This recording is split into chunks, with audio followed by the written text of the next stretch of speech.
प्यारे बच्चों, पिछले पार्ट में हमने ठोस पदार्थ और ठोस के बारे में अध्ययन किया था। आज हम बंध के आधार पर ठोस के वर्गीकरण के बारे में अध्ययन करेंगे।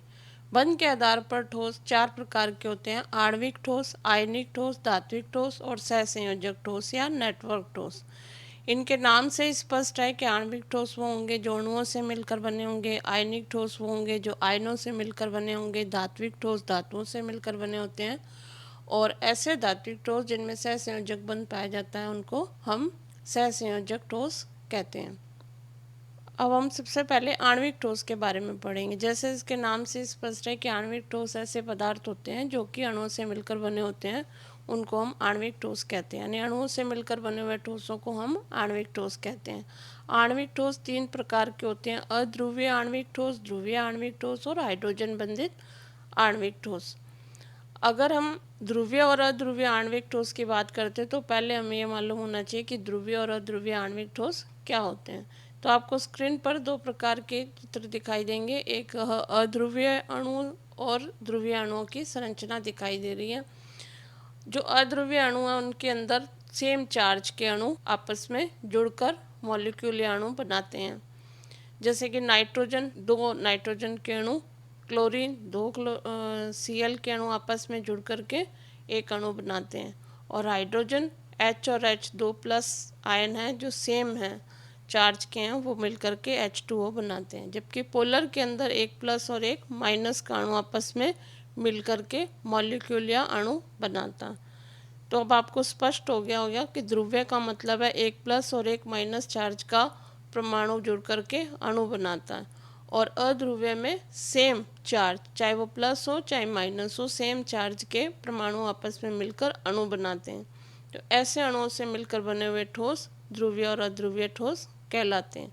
अब हम आगे बात करते हैं अध्रुवीय आणविक ठोस। तो अब इसके नाम से ही स्पष्ट है कि ऐसे ठोस अध्रुवीय अणु या परमाणुओं से मिलकर बने होते हैं। इन अणुओं के अंदर अध्रुवीय सहसंयोजक बंध पाए जाते हैं, किंतु ठोस के जो अणु हैं वो आपस में बहुत ही दुर्बल वंडर वाल बल के द्वारा जुड़े रहते हैं, जिनको कि हम लैंडन बल भी कहते हैं। क्योंकि इनमें सेम चार्ज के अणु आपस में आते हैं, इसलिए इनके मध्य में बहुत ही दुर्बल वंडरवाल बल लगता है, जिसको कि हम लंदन बल के नाम से जानते हैं।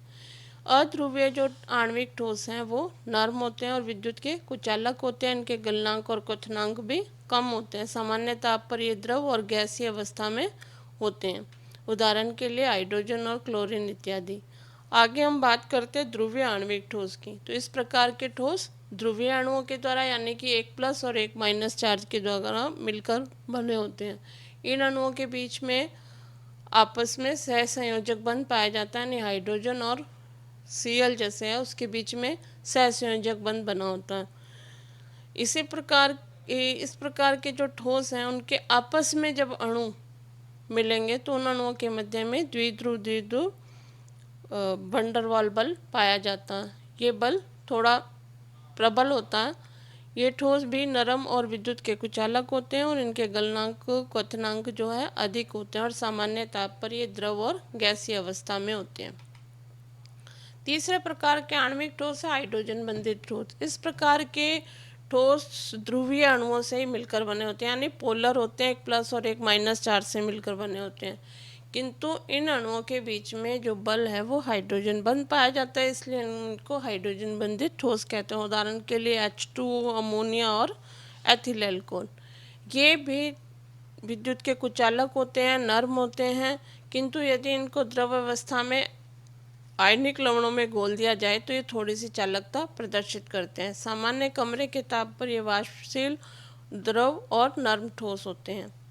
आपको स्क्रीन पर हाइड्रोजन बंधित ठोस का एक चित्र दिखाई देगा, जिसमें एक ऑक्सीजन है जो अधिक विद्युत ऋणात्मक तत्व है और एक हाइड्रोजन के मॉलिक्यूल के बीच में एक बंध बनता है। इस बंध को हाइड्रोजन बंध कहते हैं। ये बंध भी कमजोर बंध होता है, अन्य आयनिक और सहसंयोजक बंध की अपेक्षा में कमजोर बंध होता है। अगला है आयनिक ठोस। आयनिक ठोस इसके नाम से स्पष्ट है कि इस प्रकार के ठोसों में अवयवी कण क्या होंगे? आयन होंगे, यानी एक धन आयन और एक ऋण आयन आपस में मिलकर के यदि किसी ठोस का निर्माण करते हैं तो इसको आयनिक ठोस कहते हैं। इनके अणुओं के बीच में प्रबल आयनिक बंध पाया जाता है। ये कठोर और भंगुर होते हैं, ध्रुवीय विलायकों में घुलनशील होते हैं। इनका उदाहरण है सोडियम क्लोराइड, पोटेशियम क्लोराइड और कॉपर सल्फेट इत्यादि। इनके गलनांक और क्वथनांक उच्च होते हैं, क्योंकि इनके बंध जो है मजबूत होंगे, इसलिए इनके गलनांक और क्वथनांक उच्च होते हैं।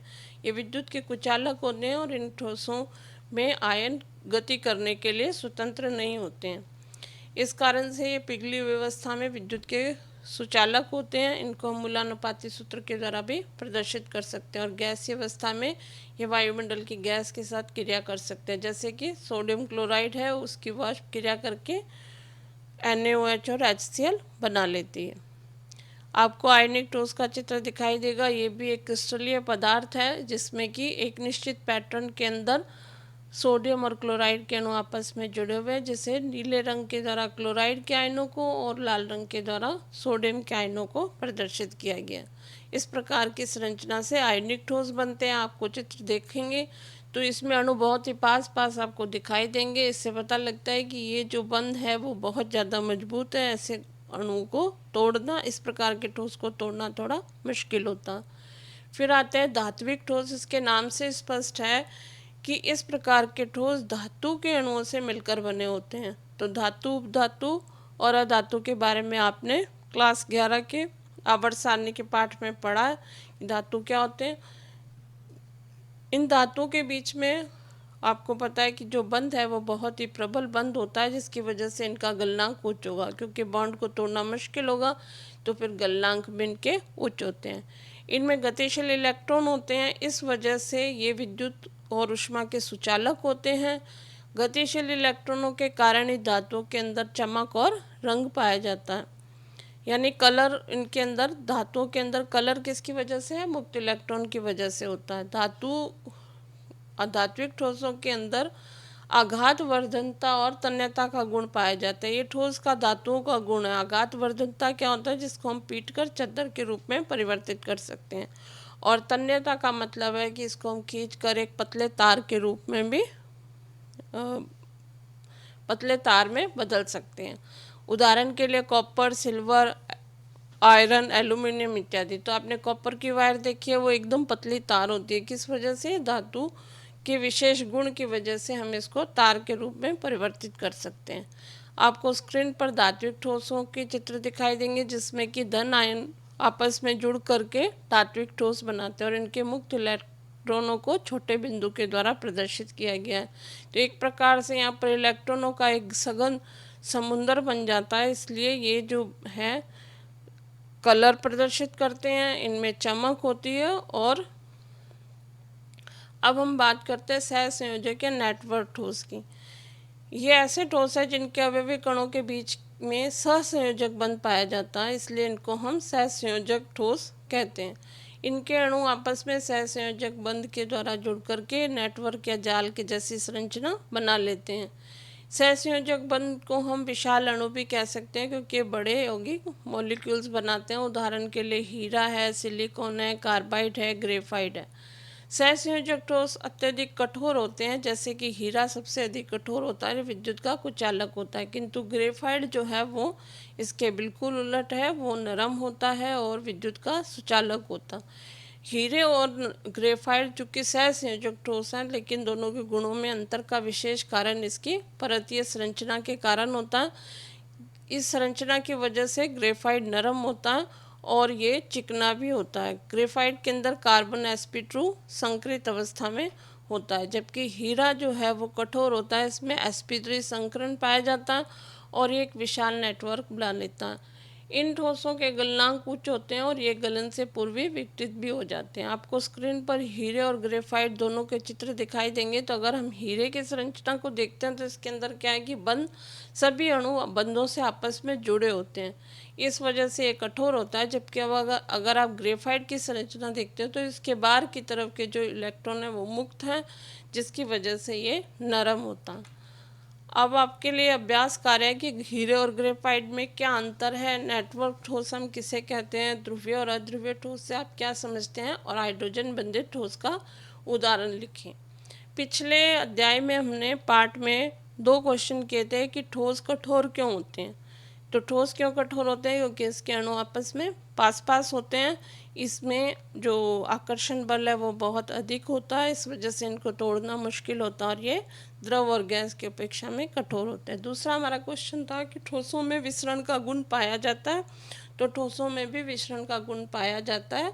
तो उसमें से स्मेल जो है आप एक जगह से दूसरी जगह पर अनुभव कर सकते हैं। एक हमने बात करी थी कि ठोस असंपीड़ित होते हैं, यानी इनको दबाना मुश्किल होता है, किंतु रबड़ और स्पंज के अंदर कुछ हद तक संपीड़ितता का गुण पाया जाता है। आज हम इतना ही अध्ययन करेंगे।